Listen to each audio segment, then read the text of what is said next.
ఎంత ప్రేమ!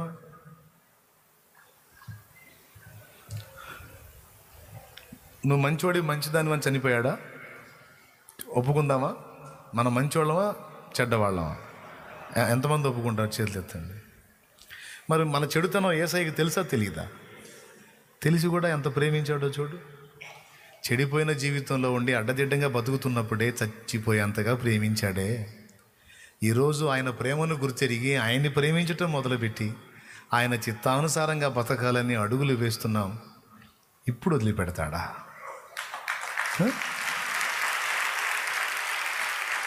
ఇప్పుడు వదులుతాడా?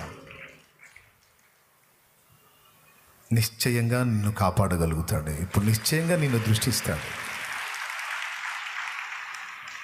ఈ పాయింట్ని నీ ముందుకు తీసుకొని రావటానికే చేప, గుడ్డు,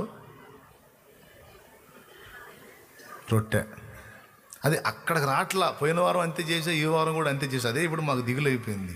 చదివిత్తనం వాడికి రాట్లా. అదే ఆ పాయింట్ కాడే. రొట్టె, గుడ్డు, చేప. యేసు ప్రభువారు మనల్ని ప్రాణం కంటే ఎక్కువగా ప్రేమిస్తాడు. అది నిజం. నువ్వు నమ్మినా నిజం, నమ్మకపోయినా నిజం.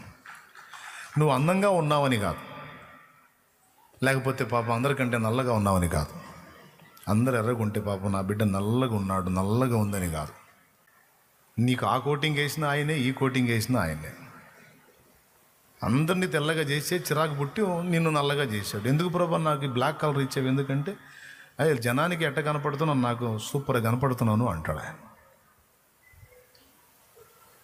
తెల్లవాళ్ళని చేసి చెదర పుట్టింది, అందుకే నేను ఇట్ట తయారు చేశాను. కుమ్మరి ఆయన కుండ మనం ఎందుకు ఇట్ట చేసామని అంటావా? స్తోత్రం. నాకు నచ్చావు బాబు, నాకు చాలా అందంగా ఉన్నావు నువ్వు అంటాడు.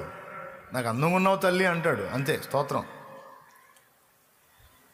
నువ్వు నల్లగా ఉన్నావని జాలిపడి ప్రేమించటం కాదు, తెల్లగా అందంగా ఉన్నావని ప్రేమించటం కాదు, నువ్వు బాగా సౌండ్ అని ప్రేమించటం కాదు, పాపం ఇంట్లో కూడా జరగట్లేదని ప్రేమించటం కాదు.